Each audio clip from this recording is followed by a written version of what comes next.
Hello there, welcome to Kathleen Rouse 100 Days of Comics. This is episode 15 and comic drawing day number 22. So I'm about a fifth of the way through, a little bit over a fifth of the way through my 100 Days of Comics.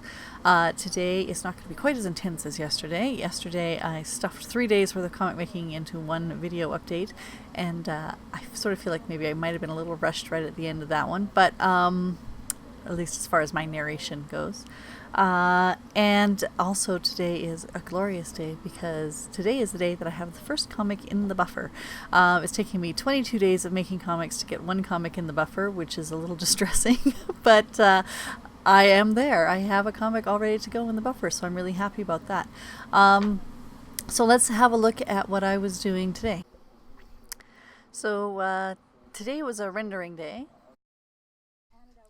I'm still not sure that rendering is actually the right term for this. It is a term that I have read in a couple of sort of instruction books or making comics books, but I've also heard plenty of other terms used for this, so I'm not really sure that rendering is the right term. But anyway, this is sort of like the secondary coloring, where I add shading and shadows and sort of make it look just... It's not more real, obviously, because it's a comic, but just give it a little bit more depth. The interesting thing, and I think I mentioned this before on my previous video update, is that I am at the point now where I'm starting to work a little bit on stories that carry on over several strips. So this one is, I think, just two. I think I'm going to be able to fit this into 2 updates. And then the next one, I think, might actually be a little bit longer than that. Although, sort of in between the 2 longer arcs, there's going to be a sort of another one-off. And it's not because I don't want to continue to do the funny joke comics. I do want to do the funny joke comics. But sometimes, this comic is really an autobiographical comic. It's about my life and my life of my family. And so what happens is you end up having other things happen that aren't necessarily funny.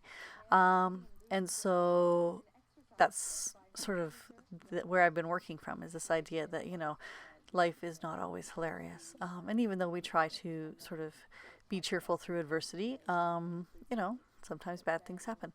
And so this particular comic sort of goes through sort of this roller coaster that we sometimes find ourselves on when we go through life.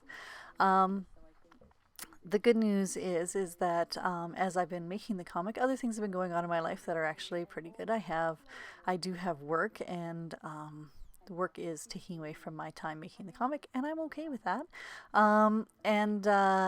Because, family's got to eat. I'm also sort of really happy because I'm being more thoughtful about how I'm putting the comic together. For the last little while, I've been sort of just whipping myself into a frenzy, trying to sort of get... what's the word I'm looking for? I think my thing is that I've been trying to do too much. I've been really busy with school and all that kind of stuff, and the comic has really sort of been secondary, and I haven't been very thoughtful about how I laid it out and stuff like that. So this time around, I actually have more time, and I'm taking more time figuring out how to make the comic work properly for me. So that's it. It's a short and sweet update. If you like Hope and Harry and you want to support me, please go to my Patreon and support me on Patreon. And, if you like me, support me on Patreon, because, every dollar that I get at the end of the month is another bit of time that I don't have to spend working at outside work to support the family. So I appreciate that. Have a great day, and I will talk to you tomorrow.